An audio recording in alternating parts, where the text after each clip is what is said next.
വേനൽക്കാലത്ത് പശുക്കളുടെ പ്രത്യുൽപാദനത്തിൽ എന്തൊക്കെ കാര്യങ്ങളാണ് ശ്രദ്ധിക്കേണ്ടത്? ഇതാ ഈ അഭിമുഖം ശ്രദ്ധിക്കൂ. മൃഗസംരക്ഷണ വകുപ്പിൽ അസിസ്റ്റന്റ് ഡയറക്ടറായിരുന്ന ഡോക്ടർ ബീന ഡിയുമായി ഷിബു ജോർജ് സംസാരിക്കുന്നു.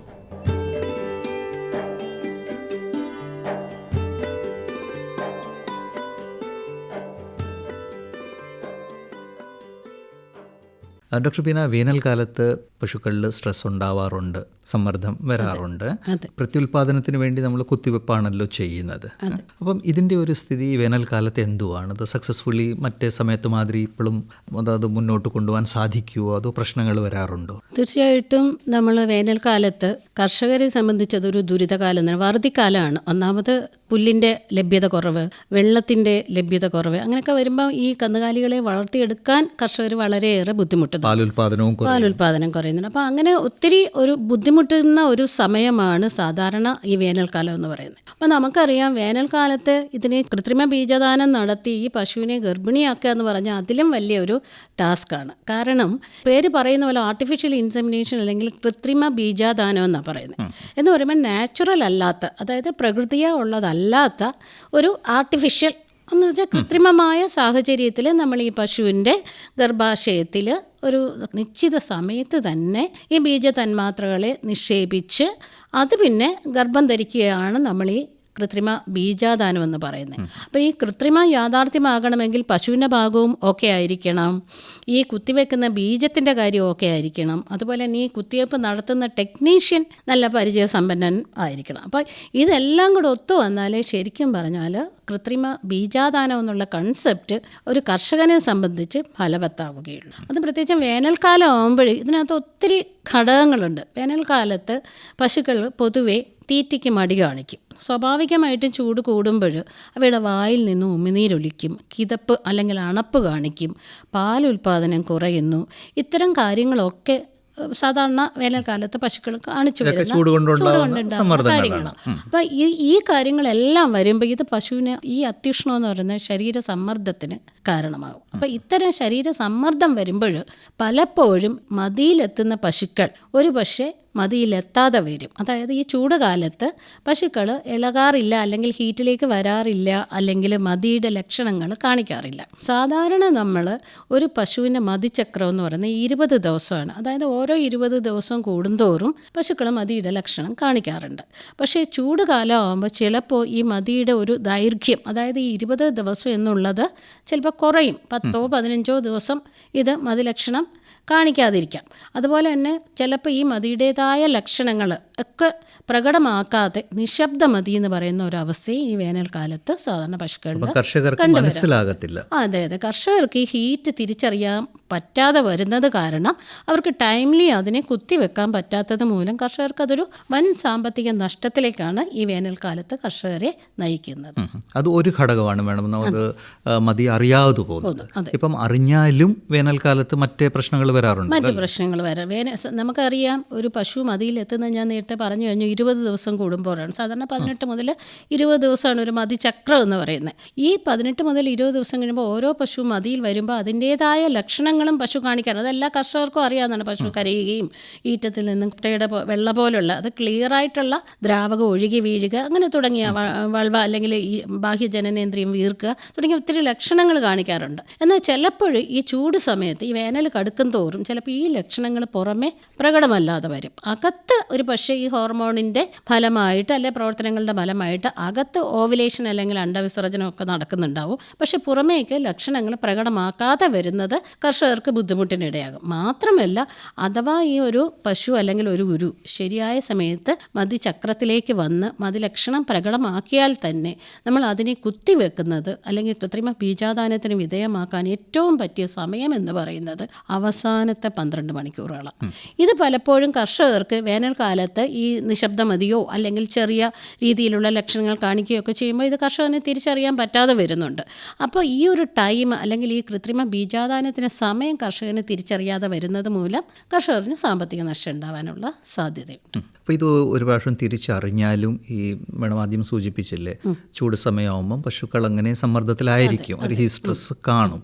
അപ്പം പശുവിനെ ഈ കൃത്രിമ ബീജാദാനം ചെയ്യാൻ വേണ്ടി കൊണ്ടുപോകുന്ന സമയത്ത് അല്ലെങ്കിൽ ചെയ്യുന്ന സമയത്ത് ശ്രദ്ധിക്കേണ്ട നിരവധി കാര്യങ്ങൾ കാണുമല്ലോ. ഉണ്ട്.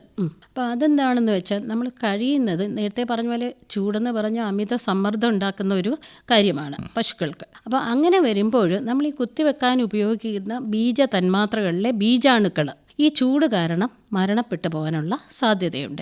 അതേപോലെ തന്നെ ഈ മതിയിൽ നിൽക്കുന്ന പശുവിൻ്റെ അണ്ഡാശയത്തിൽ നിന്നും അണ്ഡവിസർജനം നടന്ന് അണ്ഡാണുക്കൾ പൊട്ടിപ്പുറപ്പെട്ട് അതാണ് ഈ നമ്മൾ കുത്തിവെക്കുന്ന ബീജ തന്മാത്രകളിലുള്ള ബീജാണുവുമായി സംയോജിച്ചൊരു എംബ്രിയോ അല്ലെങ്കിൽ ഒരു ഭ്രൂണം ഉണ്ടാകുന്നത്. അപ്പോൾ പലപ്പോഴും ഈ ചൂട് കാലത്ത് ഈ അണ്ഡവിസർജനത്തിലൂടെ പുറത്തു വരുന്ന അണ്ഡാണുവിൻ്റെ നാശത്തിനും ഈ അമിതമായ ചൂട് കാരണമാകും. അതുപോലെ തന്നെ നാം കൃത്രിമ ബീജാദാനത്തിന് ഉപയോഗിക്കുന്ന ബീജ തന്മാത്രകളിലെ ബീജാണുക്കളുടെ നാശത്തിന് ഇത് കാരണമാകും. അതുപോലെ ഇനി ഇൻ കേസ് ഇത് രണ്ടും മറികടന്ന് അണ്ഡാണുവും ബീജാണുവും സംയോജിച്ചൊരു ഭ്രൂണമുണ്ടായാൽ പോലും ആ ഭ്രൂണത്തിൻ്റെ മരണം അല്ലെ നാശത്തിന് പോലും ഈ അമിതമായ ചൂട് കാരണമാകും. അപ്പം അങ്ങനെ വരുമ്പോൾ പശു വീണ്ടും മതിലക്ഷണം കാണിക്കും. സാധാരണ തന്നെ കേരളത്തിലെ ഒരു അവസ്ഥയിൽ ശരാശരി 3 കുത്തിവയ്പ്പ് അത് ഗർഭം ധരിക്കുന്നതിന് ആവശ്യമാണ്. പക്ഷേ വേനൽക്കാലം ആകുമ്പോൾ ഈ 3 എന്നുള്ള കർഷകനെ സംബന്ധിച്ച് ഇതിൻ്റെ എണ്ണം വർദ്ധിക്കുക. അപ്പോൾ ഇത് എന്തുകൊണ്ടാണ് ഇങ്ങനെ സംഭവിക്കുന്നത്? ഈ അണ്ഡാണുക്കളുടെ മരണമോ ഭ്രൂണത്തിൻ്റെ മരണമോ ബീജാണുക്കളുടെ മരണമോ മൂലമാണ് എന്ന് അവർക്ക് തിരിച്ചറിയാതെ പോകുന്നു ഈ ചൂട് കൊണ്ടുള്ള. അപ്പോൾ ഈ ചൂട് കാലത്ത് കർഷകർ അനുവർത്തിക്കേണ്ട കുറേ കാര്യങ്ങൾ കൂടി അവർ ശ്രദ്ധിച്ചാൽ നമുക്ക് ഇത്തരത്തിലുള്ള ഈ കാലാവസ്ഥയിലെ ഗർഭധാരണ നിരക്ക് കൂട്ടുവാനായിട്ട് കഴിയും. നമുക്ക് ഒരു പരിധി വരെ അതായത് ഞാൻ പറഞ്ഞ പോലെ ഭ്രൂണത്തിൻ്റെയൊക്കെ മരണത്തിന് കാരണമാക്കാതെ ഈ പശുവിൻ്റെ ശരീരം കൂടുതൽ ചൂടാകാതെ പശുവിൻ്റെ ശരീരം മാക്സിമം പരമാവധി അതിനെ തണുപ്പിച്ച് വേണം കൃത്രിമ ബീജാദാനത്തിന് വിധേയമാക്കാൻ. അതാണ് ഏറ്റവും പ്രധാനം. കുളിപ്പിച്ച് നന്നായിട്ട് ചിലപ്പോൾ ഇപ്പോൾ എല്ലാ കർഷകർക്കും വീട്ടിലേക്ക് ഒരു ടെക്നീഷ്യനെ വിളിച്ച് കൃത്രിമ ബീജാദാനം ചെയ്യാനുള്ള സാമ്പത്തിക അവസ്ഥ ഉണ്ടാവില്ല. അപ്പോൾ പലപ്പോഴും കൃത്രിമ ബീജാദാന കേന്ദ്രങ്ങളിലേക്ക് മൃഗാശുപത്രികളിലുമൊക്കെ ഇവർ കിലോമീറ്ററുകളോളം ഒരു പക്ഷേ നല്ല വെയിലത്ത് നടത്തി റോഡിൽ കൂടെ ആയിരിക്കും കൊണ്ടുപോയി ഈ കേന്ദ്രങ്ങളിലെത്തുന്നത്. അപ്പോൾ അപ്പോഴേക്ക് ഇവരുടെ ശരീരം കണ്ടമാനം ചൂടാവുകയാണ്. അപ്പോൾ ഈ ചൂടാവുന്ന ഉരുക്കളെ ഉടൻ തന്നെ കൃത്രിമ ബീജാദാനത്തിന് വിധേയമാക്കിയാൽ ഞാൻ ഈ പറഞ്ഞ മരണങ്ങൾ, അതായത് ഭ്രൂണത്തിൻ്റെ ബീജാണുവിൻ്റെ ഭ്രൂണത്തിൻ്റെ എല്ലാ മരണവും സംഭവിക്കും.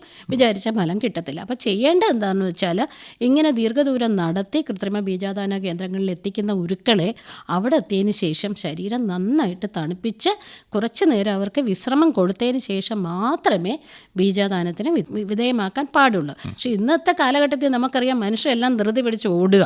അപ്പോൾ ഈ ഒരു പരക്കം പാച്ചിലിനിടയിൽ പശുവിന് വരുന്ന ഈ മാറ്റം കർഷകർ തിരിച്ചറിയാതെ പോവുകയാണ്. ഇനി അഥവാ സാമ്പത്തിക സ്ഥിതി മെച്ചപ്പെട്ട ഒരു കർഷകനാണെങ്കിൽ ഒരു പക്ഷേ ഡോക്ടറെയോ അല്ലെങ്കിൽ ഈ ടെക്നീഷ്യനോ വീട്ടിലേക്ക് വിളിച്ച് ചെയ്യുകയാണെങ്കിൽ പോലും പാടത്ത് കൊണ്ട് മണിക്കൂറോളം കെട്ടി നിർത്തുന്ന ഒരു ഉരുവിനെ ഈ കുത്തിവെക്കാൻ വരുന്ന ആളെ കാണുമ്പോൾ അഴിച്ച് വീട്ടുമുറ്റത്ത് കൊണ്ടുവന്നാൽ അത് ആ ഫലപ്രാപ്തി ഉണ്ടാവില്ല. അതായത് അങ്ങനെയുള്ളപ്പോഴും നമ്മൾ മതിലക്ഷണം കാണിച്ച് ഇന്ന് ഈ ഉരുവിനെ കുത്തിവെക്കണം എന്ന് കർഷകൻ വിചാരിക്കുമ്പോൾ അതിനെ കഴിയുന്നതും ഏറ്റവും തണുപ്പുള്ള തണൽ മരങ്ങളുടെ ചുവട്ടിലോ അല്ലെങ്കിൽ നന്നായിട്ട് വെള്ളം ഒഴിച്ച് തണുപ്പിച്ച് കൃത്രിമ ബീജാദാനത്തിന് സജ്ജമാക്കി നിർത്തുന്നതായിരിക്കും നല്ലത്.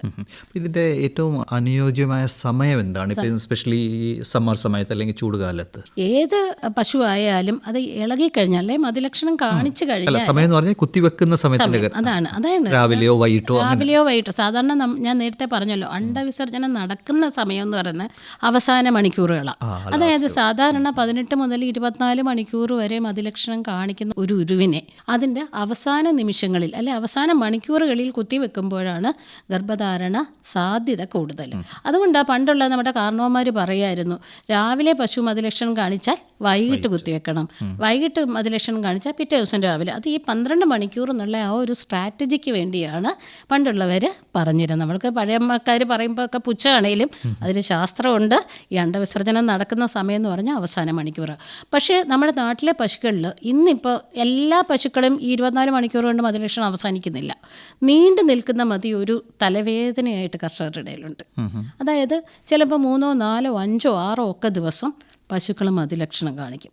അപ്പോൾ ഞാൻ ഈ സൂചിപ്പിച്ച 18 മുതലുള്ള 24 മണിക്കൂർ എന്നുള്ള കൃത്രിമ ബീജാദാനം അവർക്ക് അനുയോജ്യമല്ല. അപ്പോൾ അങ്ങനെയുള്ള കർഷകർ, അതായത് നീണ്ടു നിൽക്കുന്ന മതിലക്ഷണം കാണിക്കുന്ന ഉരുക്കളുള്ള കർഷകർക്ക് വേണമെന്നുണ്ടെങ്കിൽ അപ്പോഴും ഈ പറഞ്ഞ പോലെ അണ്ടവിസർജനം നടക്കുന്ന മതിയുടെ അവസാനം. അപ്പോൾ 4 ദിവസം മതിലക്ഷണമുള്ള ഒരു പശു ആണെന്നുണ്ടെങ്കിൽ അതിനെ 4-ാമത്തെ ദിവസം കൃത്രിമ ബീജാദാനത്തിന് വിധേയമാക്കണം. വേണമെങ്കിൽ 3-ാമത്തെ ദിവസം കൂടെ, അതായത് അവസാന ദിവസങ്ങളിൽ ബീജാദാനത്തിന് വിധേയമാക്കിയാൽ മാത്രമേ അത് ഗർഭം ധരിക്കുകയുള്ളൂ. പിന്നെ മറ്റൊരു ശ്രദ്ധിക്കേണ്ട കാര്യം, ഒരു കാരണവശാലും കൃത്രിമ ബീജാദാനത്തിന് മുമ്പ് പശുക്കളെ ഭയപ്പെടുത്തരുത്. ശാന്തമായ അന്തരീക്ഷത്തിൽ അവർ വേണം അതിനെ ബീജാദാനത്തിന് വിധേയമാക്കാൻ. അതും ഒരു ശാസ്ത്രമുണ്ട്. ഈ പശു ഭയപ്പെടുമ്പോൾ ഉണ്ടാകുന്ന ഹോർമോണ് ഗർഭധാരണത്തിനെ സഹായിക്കുന്ന ഹോർമോണിൻ്റെ ഫലത്തെ ഇല്ലാതാക്കും. അപ്പം ഫലത്തിൽ ഇത് നടക്കാതെ പോകുന്നു, ഗർഭധാരണം നടക്കാതെ പോകും. അതുകൊണ്ടാണ് ശാന്തമായ അന്തരീക്ഷത്തിൽ നല്ല തണുത്തതിന് ശേഷം തണുപ്പുള്ള കാലാവസ്ഥയിൽ തണുപ്പുള്ള അന്തരീക്ഷത്തിൽ വെച്ച് വേണം വേനൽക്കാലത്ത് ഏറ്റവും കൂടുതലായി പശുക്കളെ കുത്തിവെക്കുമ്പോൾ ശ്രദ്ധിക്കേണ്ട കാര്യങ്ങൾ. ഇപ്പം വേണം കുത്തിവെച്ച് കഴിഞ്ഞാൽ നിരവധി കാര്യങ്ങൾ ശ്രദ്ധിക്കേണ്ടിയിരിക്കുന്നല്ലോ എന്ന് പറഞ്ഞാൽ അത് കുത്തിവെപ്പ് സക്സസ് ആയിട്ട് പോകാൻ വേണ്ടി. അതെ, ഈ പറഞ്ഞ പോലെ തന്നെയാണ് ചില പശുക്കളിൽ ഇപ്പം നമ്മൾ കുത്തിവെച്ച് ശരിയായ സമയത്ത് കുത്തിവെച്ച് നമ്മൾ നോക്കണം. ചില പശുക്കളിൽ പിറ്റേ ദിവസം കുറച്ച് രക്തമൊഴുകി പോകുന്നതാണ്. ഇതൊരു സാധാരണ ശാരീരിക പ്രക്രിയ മാത്രമാണ്. ഇതിന് മെറ്റീസ്ട്ര ബ്ലീഡിംഗ് എന്ന് പറയും. പക്ഷേ ഇത്തരത്തിൽ ഒരു അമിതമായ രക്തമൊഴുക്ക് പിറ്റേ ദിവസം പിറ്റേന്ന് അമിതമായ രക്തമൊഴുകി വരികയാണെങ്കിൽ അതിന് ഒരു അണുബാധ ഉണ്ടാവാനുള്ള സാധ്യതയും ഈ ഉണ്ടാവുന്ന ഭ്രൂണത്തെ നശിപ്പിക്കാനുള്ള ഭ്രൂണത്തിൻ്റെ നാശത്തിലേക്ക് അത് വഴിയൊരുക്കുകയും പശു വീണ്ടും മതിചക്രത്തിലേക്ക് വരികയും ചെയ്യും. അപ്പോൾ അതുകൂടി കർഷകർ പിറ്റേന്ന് രക്തം ഒഴുകുന്നുണ്ടെങ്കിൽ അത് ഈ കുത്തിവെക്കാൻ വരുന്ന ടെക്നീഷ്യൻ്റെയോ ഡോക്ടറുടെയോ ശ്രദ്ധയിൽപ്പെടുത്തേണ്ടത് വളരെ അത്യാവശ്യമാണ്. പിന്നെ നമ്മൾ ശ്രദ്ധിക്കേണ്ട ഒരു കാര്യം, പശുവിനെ കുത്തിവെച്ച് കഴിഞ്ഞാൽ കൈയും കെട്ടി ഇരിക്കാതെ വീണ്ടും അടുത്ത 20 ദിവസം അല്ലെങ്കിൽ 21 ദിവസം കഴിയുമ്പോൾ അത് മതിലക്ഷണം കാണിക്കുന്നുണ്ടോ എന്ന് നോക്കണം. ഇത് കുത്തിവെച്ച് കഴിഞ്ഞാൽ എൻ്റെ പശു ചന പിടിച്ചു എന്നുള്ള ഒരു കൺസെപ്റ്റിൽ ഇരുന്നാൽ ഒരു പക്ഷേ കർഷകനത് നഷ്ടം ഉണ്ടാക്കിയേക്കും, സാമ്പത്തിക നഷ്ടം ഉണ്ടാകും. നമുക്ക് വർഷത്തിൽ ഒരു കുട്ടിയെ കിട്ടിയെങ്കിൽ മാത്രമേ പശു വളർത്തൽ ലാഭകരമാവുകയുള്ളൂ. അതിനുവേണ്ടി ഒരു പ്രാവശ്യം പ്രസവിച്ച് കഴിഞ്ഞാൽ എത്ര മാസം കഴിഞ്ഞാൽ നിങ്ങൾ പിന്നെയും കുത്തിവെക്കാൻ ശുപാർശ ചെയ്യുന്നത്? സാധാരണ നല്ല പരിപാലനത്തിലുള്ള ഒരു ഉരുവാണെന്നുണ്ടെങ്കിൽ ഒരു 45 ദിവസം കഴിയുമ്പോൾ ആദ്യത്തെ മതി കാണിക്കും. പക്ഷേ ആദ്യത്തെ മതിയിൽ നമ്മൾ ഒരു കാരണവശാലും നമ്മൾ ഈ ഒരു ഇതിനെ ബീജാദാനം നടത്താൻ പാടില്ല. ചിലപ്പോൾ ആദ്യത്തെ മതിയിൽ ഞാൻ നേരത്തെ സൂചിപ്പിച്ച ഈ അണ്ടാണുക്കൾ പൊട്ടിപ്പുറപ്പെടുന്ന അണ്ടവിസർജനം എന്ന് പറയുന്നത്, അതായത് ഓവുലേഷൻ നടന്നു എന്ന് വരില്ല. അതുകൊണ്ട് നമ്മൾ പിന്നീടുള്ള, അതായത് ഒരു 3 മാസം പശു പ്രസവിച്ച് 3 മാസം കഴിഞ്ഞിട്ട് വേണം ആദ്യ കൃത്രിമ ബീജാദാനത്തിന് വിധേയമാക്കാൻ. പല കർഷകരും ഇതിൽ വിമുഖത കാണിക്കാറുണ്ട്. കാര്യം ഇപ്പോഴേ കുത്തിവെച്ചാൽ ഇതിന് പാല് നമുക്ക് കുറച്ചല്ലേ കിട്ടുകയുള്ളൂ എന്നൊരു ചിന്ത. പക്ഷേ കറക്റ്റ് 3-ാം മാസത്തിൽ കുത്തിവെച്ചെങ്കിൽ മാത്രമേ കർഷകനെ സംബന്ധിച്ച് വർഷത്തിൽ ഒരു കുട്ടി എന്നുള്ള ഒരു കൺസെപ്റ്റിലേക്ക് പോകാൻ പറ്റും. വർഷത്തിൽ ഒരു കുട്ടിയെ കിട്ടിയെങ്കിൽ മാത്രമേ പശു വളർത്തൽ ആദായകരമാവുകയുള്ളൂ. പിന്നെ മാഡം സൂചിപ്പിച്ച മാതിരി നമ്മൾ ശ്രദ്ധിച്ചില്ല, ആദ്യം കുത്തിവെച്ച് അത് ഗർഭം നിന്നില്ലെങ്കിൽ അത് അങ്ങനെ സമയം നീണ്ടുപോകും, അതൊരു നഷ്ടത്തിന് വഴി വെക്കും. മാഡം നമ്മൾ ഈ സമയത്ത് എസ്പെഷ്യലി നമ്മൾ ഈ വേനൽക്കാലത്തെക്കുറിച്ചാണ് സംസാരിക്കുന്നത്. ഇപ്പം നമ്മൾ ഈ പ്രത്യുൽപാദനത്തിന് വേണ്ടി കുത്തിവെക്കുന്ന സമയത്ത് അല്ലെങ്കിൽ വെച്ച് കഴിഞ്ഞിട്ട് പശുക്കളുടെ തീറ്റക്രമത്തിൽ വല്ലതും നമുക്ക് ശ്രദ്ധിക്കേണ്ട കാര്യങ്ങൾ? തീർച്ചയായിട്ടും. ഞാൻ നേരത്തെ തന്നെ സൂചിപ്പിച്ചു, വേനൽക്കാലമാകുമ്പോൾ പശുക്കളുടെ വായിൽ നിന്ന് ഉമിനീരൊഴുകും, അമിതമായ കിതപ്പ് അല്ലെങ്കിൽ അണപ്പ് ഉണ്ടാവും, അതുപോലെ തീറ്റയ്ക്ക് മടി കാണിക്കും. സ്വാഭാവികമായിട്ടും തീറ്റ കഴിക്കാതെ വരുമ്പോൾ പാലുൽപാദനം കുറയും. അപ്പോൾ ഇത്തരത്തിൽ ഈ കഠിനമായ ചൂട് കൊണ്ടുണ്ടാവുന്ന അതിൻ്റെ ദോഷഫലങ്ങളാണ് ഈ പശു കാണിക്കുന്നത്. പശുവിൻ്റെ ശരീരം നമ്മളെപ്പോലെ വിയർപ്പ് ഗ്രന്ഥികൾ പശുവിനില്ല, മൂക്കിൻ്റെ ഭാഗത്ത് മാത്രമേ ഉള്ളൂ അതിന് വിയർപ്പ് ഗ്രന്ഥി. അപ്പോൾ ഈ ആഹാരം കഴിക്കുമ്പോൾ ഉണ്ടാവുന്ന മെറ്റബോളിസത്തിൻ്റെ ഫലമായിട്ട് ഇപ്പോൾ ചൂടുണ്ടാവും, അതായത് ദഹനം നടക്കുന്നതിൻ്റെ ഫലമായിട്ട് ശരീരത്തിൽ ചൂടുണ്ടാവും. അപ്പോൾ പശുക്കളിൽ സ്വാഭാവികമായിട്ടും ഓട്ടോമാറ്റിക്കായിട്ട് അവർ വിചാരിക്കും ഞാൻ ആഹാരം കഴിക്കുന്നതുകൊണ്ടാണല്ലോ ഈ എക്സസ് ആയിട്ടുള്ള ചൂട് ശരീരത്തിൽ വരുന്നത്, അപ്പോൾ ബ്രെയിനിലേക്ക് ഒരു ഇമ്പൾസ് പോവും, അപ്പോൾ ഞാൻ കഴിക്കണ്ട എന്ന് പശു അങ്ങ് തീരുമാനിക്കും. അങ്ങനെ വരുമ്പോഴാണ് വേനൽക്കാലത്ത് പശുക്കൾ തീറ്റയ്ക്ക് മടി കാണിക്കുന്നത്. അപ്പം നമുക്ക് ചെയ്യാൻ പറ്റുന്നത് എന്ന് പറഞ്ഞാൽ ഏറ്റവും കഴിയുന്നതും ഏറ്റവും തണുപ്പുള്ള ഈ ഒരു ദിവസത്തിൻ്റെ ഏറ്റവും തണുപ്പുള്ള സമയം, അതായത് അതിരാവിലെ പശുവിനെ ഒന്ന് ശരീരം കുളിപ്പിച്ച് ഒന്ന് തണുപ്പിച്ച് അതിന് ശേഷം മാത്രം നമ്മുടെ പിണ്ണാക്ക പോലുള്ള കരാഹാരം കൊടുക്കുക. അതുപോലെ തന്നെ വൈകിട്ടും അതുപോലെ തന്നെ ഭൂമി തണുത്ത് പശുവിൻ്റെ ശരീരം തണുപ്പിച്ചതിന് ശേഷം അന്തരീക്ഷമൊക്കെ തണുത്ത് ഒരു സന്ധ്യ കഴിഞ്ഞിട്ട് പശുവിന് ഇത്തരത്തിലുള്ള പിണ്ണാക്ക്, കാലിത്തീറ്റ തുടങ്ങിയ കരാഹാരങ്ങൾ കൊടുത്താൽ കുറച്ചുകൂടെ എഫിഷ്യൻ്റായിട്ട് നന്നായിട്ട് പശുക്കൾ ആ ഒരു തീറ്റയെ പ്രയോജനപ്പെടുത്തും. അതുപോലെ പകൽ സമയം മുഴുവനും അതിന് കുടിവെള്ളം അത് നല്ല ശുദ്ധമായ കുടിവെള്ളം അതിന് എപ്പോൾ കുടിക്കണമെന്ന് തോന്നിയാലും അതിന് കുടിവെള്ളം ലഭ്യമാക്കാൻ പ്രത്യേകം ശ്രദ്ധിക്കേണ്ടതാണ്. ഇപ്പോൾ നമ്മൾ ഈ പുല്ലും അല്ലെങ്കിൽ ഇതൊക്കെ വൈക്കോലൊക്കെ കൊടുക്കത്തില്ല, അതെപ്പോൾ വേണമെങ്കിലും കൊടുക്കാം. അല്ല, പുല്ലും വൈക്കോലും നമുക്ക് രാത്രിയിൽ കൊടുക്കുന്നതാണ് ഏറ്റവും നല്ലത്. ഞാൻ നേരത്തെ പറഞ്ഞ പോലെ വെളുപ്പാങ്കാലത്തും സന്ധ്യ കഴിഞ്ഞിട്ടും കാലിത്തീറ്റയും പകൽ മുഴുവനും വെള്ളവും രാത്രി കാലങ്ങളിൽ ദഹിക്കാൻ ബുദ്ധിമുട്ടുള്ള തരത്തിലുള്ള ഈ നാര് വർഗ്ഗങ്ങൾ കൂടുതലുള്ള, നാരിൻ്റെ അംശം കൂടുതലുള്ള വൈക്കോല്, പുല്ല് തുടങ്ങിയ ആഹാരം കൊടുക്കുന്നതായിരിക്കും നല്ലത്. പച്ചപ്പുല്ല് കൊടുത്താൽ ഏറ്റവും നല്ലത്. നമുക്കറിയാം അതിൽ ജലാംശം നന്നായിട്ടുണ്ട്. അപ്പോൾ പച്ചപ്പുല്ലിൻ്റെ ലഭ്യത കുറവുണ്ടെങ്കിൽ പോലും ഈ ഒരു അവസരത്തിൽ എനിക്ക് പറയാനുള്ളത്, നമ്മൾ ഈ പശുവിനെ വളർത്തുന്നവരെല്ലാം പുൽകൃഷി പ്രോത്സാഹിപ്പിക്കണം. പുൽകൃഷി ചെയ്ത് തീറ്റയുടെ വിലയിലുള്ള ആ ഒരു അന്തരം കുറയ്ക്കാൻ നമുക്ക് ഈ പുല്ലിനെ കൊണ്ടേ കഴിയും. അപ്പോൾ അങ്ങനെ വരുമ്പോൾ പശു വളർത്തൽ ലാഭകരമാകണമെങ്കിൽ അതിനകത്ത് പുൽകൃഷി നിർബന്ധമായും കർഷകർ അനുവർത്തിച്ചേ പറ്റും. ഒരു 70% വരെ എനിക്ക് തോന്നുന്ന തീറ്റയിൽ ആ ചെലവ് വരുന്നത്. അതെ, നമുക്കറിയാം ഏറ്റവും കൂടുതൽ ദിവസം കൂടുന്തോറും പാലിൻ്റെ വിലയിട്ട് കൂടുന്നുമില്ല. അതുപോലെ തന്നെ കാലിത്തീറ്റയുടെ വില ദിനം പ്രതി കൂടിക്കൊണ്ടിരിക്കുക. അപ്പോൾ കർഷകന് പിടിച്ചു നിൽക്കണമെന്നുണ്ടെങ്കിൽ ഉൽപ്പാദന ചെലവ് കുറച്ചേ പറ്റും. പിന്നെ ഉൽപ്പന്നത്തിൻ്റെ വില കുറയ്ക്കുക കൂട്ടുക എന്നുള്ള ഗവൺമെൻറ്റിൻ്റെ പോളിസിയാണ്. അതിനകത്ത് നമുക്കോ കർഷകനോ ഇടപെടാൻ പറ്റില്ല.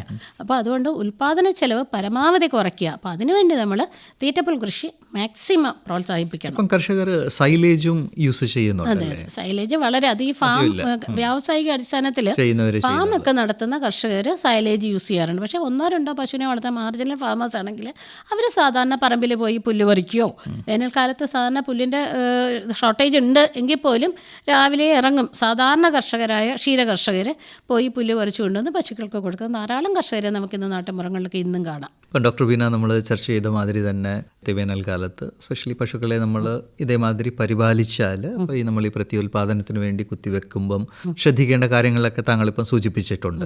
അപ്പോൾ അതൊക്കെ ഒന്ന് ശ്രദ്ധിച്ചാൽ എനിക്ക് തോന്നുന്നു അവരിത് അധികം പ്രശ്നമില്ലാതെ മുന്നോട്ട് കൊണ്ടുപോകാൻ സാധിക്കും. ഈ കാലവും കടന്നു പോകും.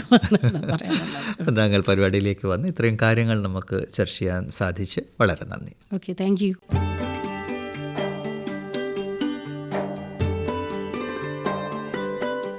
വേനൽക്കാലത്തെ പശുക്കളുടെ പ്രത്യുൽപാദനം ശ്രദ്ധിക്കേണ്ട കാര്യങ്ങൾ. മൃഗസംരക്ഷണ വകുപ്പിൽ അസിസ്റ്റന്റ് ഡയറക്ടറായിരുന്ന ഡോക്ടർ ബീന ഡിയുമായി ഷിബു ജോർജ് നടത്തിയ അഭിമുഖ സംഭാഷണമാണ് ശ്രോതാക്കൾ ഇതുവരെ കേട്ടത്.